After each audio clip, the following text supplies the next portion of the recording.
ஆசான் ஸ்தானத்தில் வந்திருக்கும் என்னை விட உனக்கு அன்னை தந்தையர்கள் பெரிதாக போய்விட்டார்களா? ஐயனே, மாதா பிதா பிறகுதானே குரு தெய்வம் என்று உங்களை போன்ற மகான்களே சொல்லி இருக்கிறார்கள். என்னை இந்த உலகிற்கு தந்தவரே தாய் தந்தையர் தானே. அந்த உலகத்தையும் ஆட்டி படைப்பவர்கள் என் போன்ற ஞானியர்கள் தானே. அந்த ஞானியர்களையும் பெற்றவர்கள் ஒரு தாய் தந்தையர் தானே. எனக்கே உபதேசம் செய்கிறாயா நீ? ஆத்திரப்படாதீர்கள் சுவாமி, இதோ அரை நொடியில் வந்து விடுகிறேன்.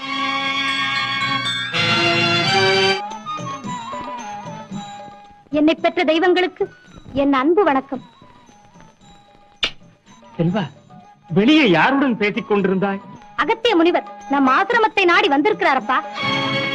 அகத்திய பெருமானா? அருந்தவ முனிவர் ஆயிற்றே, அவரை வெளியே காக்க வைத்து விட்டால் நீ இங்கு வந்தாய்.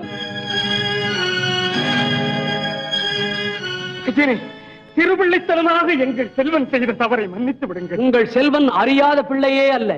இந்த அதிபால்யத்திலேயே அன்னை தந்தையருக்கு தொண்டு செய்யும் தத்துவத்தை உணர்ந்த இவன் ஆண்டவனுக்கு சமமானவன்.